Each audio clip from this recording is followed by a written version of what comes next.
Two men journey to the bars and restaurants of Scandinavia to find amazing beers, always with the same question. Hey, what's on tap? It's time to find out. Welcome to What's on Tap podcast. We are here to drink some beer. I am your co-host, Martin. And I am your other co-host, Stefan. Oh, the other. Am I now the first? Oh, well, just because I said it first. You said it first, yes. So you jumped the gun on that one, so I didn't want to have to reprimand you on the show, but don't let it happen again. No. But I am approaching 400 episodes. I know, the new sainthood, I think. I think sainthood, Saint Martin. Yes. Pretty certain that... that's the way it goes? Yeah. The Pope will... But I am approaching... a big number. You are. 400... That's pretty impressive, I know. On this show. It's really good. That's amazing. It is. It's amazing that my mom keeps paying you to hang out with me for this long. I know. I appreciate that. I can use the money. So we brought one bottle each today. Are we going to start with the one I brought? Yes, we are. So here in Malmö, we have a brewery called Malmö Taproom, Malmö Brewing, that runs Malmö Taproom. And they have a few sub-labels, one of which is Malmö Meadery. It's not really a sub-label of Malmö Brewing. It's really the owner, Anders, it's his side thing. Okay. So they've got... Then what's Ability then? Is Ability... Ability is owned by them as well, but I think all the Ability beers are brewed off. So somewhere else. They're brewed... They're like contract brewed somewhere else. But the Malmö Meadery stuff is made by Anders under the Malmö Meadery name. Okay. And so they have Malmö Brewing, Malmö Meadery, and then Ability. I think it's just the three. Okay, cool. For some reason I think there's a fourth one, but yeah. Now I got confused as well. Okay. It's probably just those three. So Malmö Meadery makes two different lines or two different groupings of beverages. And we've had them on the show before. Then they were in cans. It was like a 5% session mead, I think. Mm-hmm.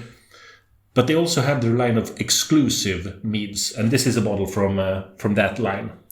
So it actually says exclusive. And they're fancier bottles and a little bit higher priced. Yeah. And these are basically always 14% ABV. This one's 12.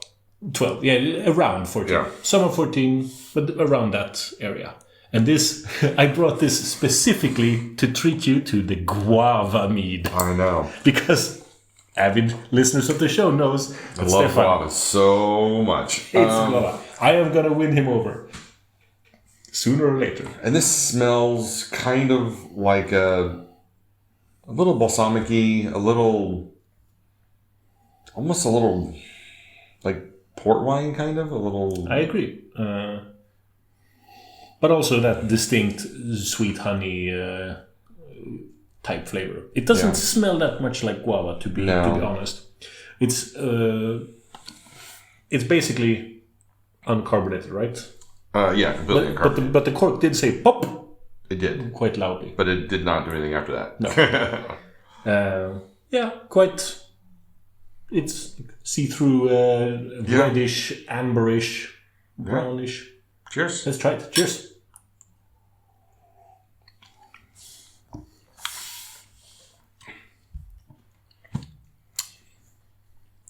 I don't hate it. That's a start.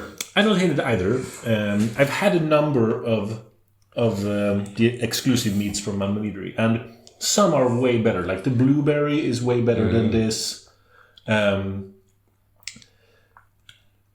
It doesn't give off that much flavor. All the others are very heavy on the fruit or berry on the label, but this one kind of isn't. It's boozy. You got alcohol heat in the nose. Comes through pretty strong. It for as sweet as it starts, it ends very clean. It's not a lot of lingering flavors. The mead the guava doesn't really come through. It's almost kind of like a strong ale in the way that it tastes and drinks. I honestly wouldn't, if I didn't know this was guava, I don't think I could have placed. I never would have got guava if I didn't know that it was there. That really puts it aside from the others, because the others, it's very apparent. I would say the other ones I've had have been really fruit forward coming through. And this one just tastes boozy. I don't really get anything else off of this other than sweet up front and then boozy finish. Exactly. It's aged for 6 months before bottling. Bottling and labeling is done by hand. #mead is back. Yeah, this is batch 1. A batch 1 of Guava Mead, yes. It doesn't say when it's made. I don't remember how old it is. I recently realized that I had bought a lot of these bottles and then kind of forgot to open them. Yeah. So I'm working my way through them now. And this is... I don't think it's because it's too old. I think this just Guava might just be the least appropriate fruit for this type of mead. Of all of the fruits you could have picked, guava seems like a real odd one to want to do this with. Like, I don't know what you get from it. Passion fruit, sure.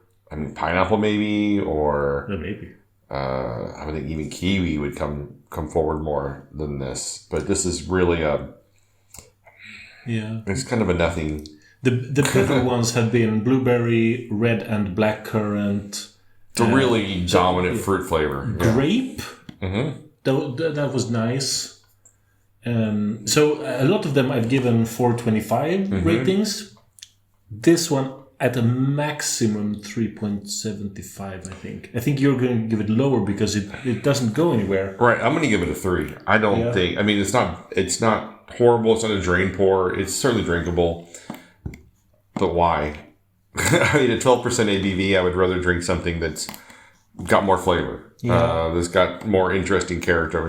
This I would just drink because it was open and then it was a Saturday and I didn't have anything else going on. Right. It'll land on a 3.5, I think. Yeah. All right. So speaking of having more going on at a lower ABV, this is a French Toast Bastard from Founders. It's vanilla, cinnamon, maple, bourbon, barrel-aged scotch ale.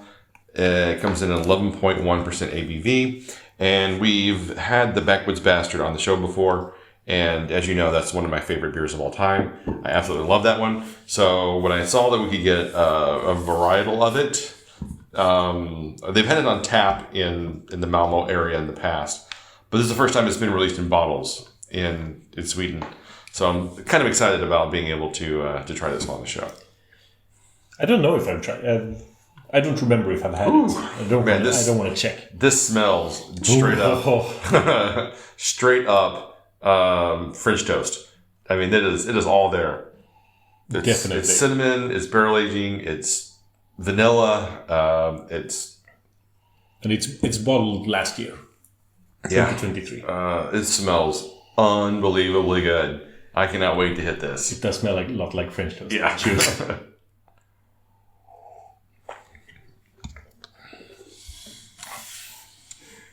Yeah, it's pretty good, man. It's very intense. Yeah. Maple has it's not a big criticism, but maple has a tendency to overwhelm other flavors.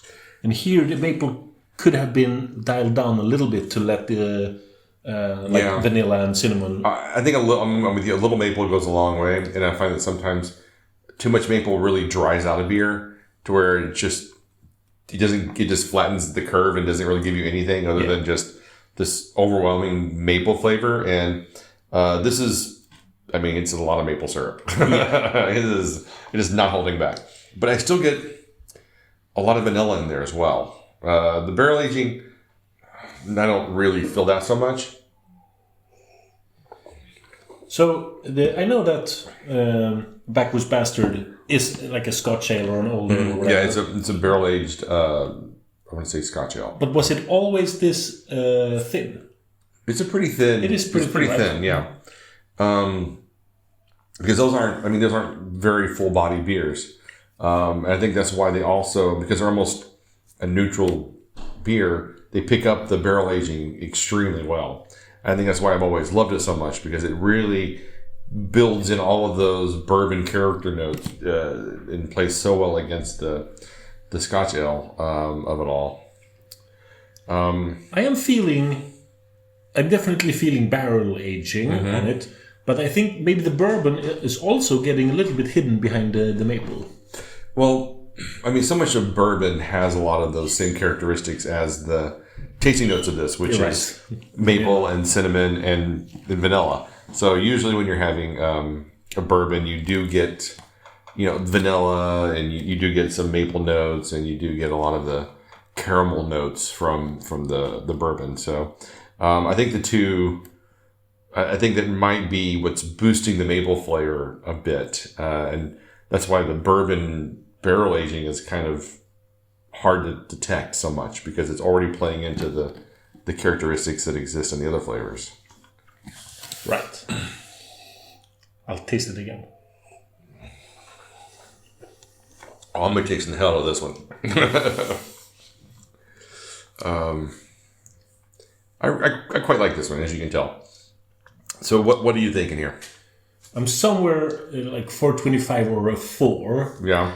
I think I usually give the Backwoods Bastards upwards to 4.5s. Yeah. In that this area. Isn't quite Backwoods Bastard level for some reason. I don't know what it is about it, but it's just not quite hitting the same way that my amazing Backwoods Bastard hits. And that's kind of where I am. Yeah. Where I'm kind of like, maybe we should have drunk the regular one instead. Yeah. Again. I think the old curmudgeon is an old ale. Ah, that's true. Yeah, right. And Backwoods Bastards is always a scotch ale. Yeah. I do mix those together sometimes. I do too as well. I'm actually even surprised I remembered curmudgeon. So. Yeah. I'm right with you. 4.25. It's super tasty. It's very drinkable, but there's something that's missing that doesn't quite hitting where I think that where Backwoods Bastard hits just perfect. Right. But it is better than a 4. It is. It definitely. It's not quite 4.25. I'm gonna give it a 4.25. Yeah. It's really like a 4.15 or something like that. I mean, it is somewhere better in than 4. between. Yeah. This is a real treat. I'm super glad that we got to try this one. It is in my world. This is a sharing beer. I am scared I would get tired of it if I drank all of it myself. But as it is now, when we're sharing this one, I won't have time to get tired of it. Yeah. I think this is gonna be a hard one to finish on your own. This is definitely something you're going to want to split with someone, because it's a lot, and I think it would overwhelm you and really fatigue your taste buds over time. Okay. Anything else? It's fun, yeah. And I'm surprised that the Guava Mead didn't taste like guava. I'm surprised it didn't have more of a punch to it, other than just straight up booze. What you do is you should mix the two. I don't think I will do that. All right. Well, we'll wrap it up here. You can find us online at what'sontappodcast.com, Instagram, Spotify, Facebook, YouTube, Instagram, and wherever you find podcasts, you'll find us. So until next time, keep drinking, you dum-dums.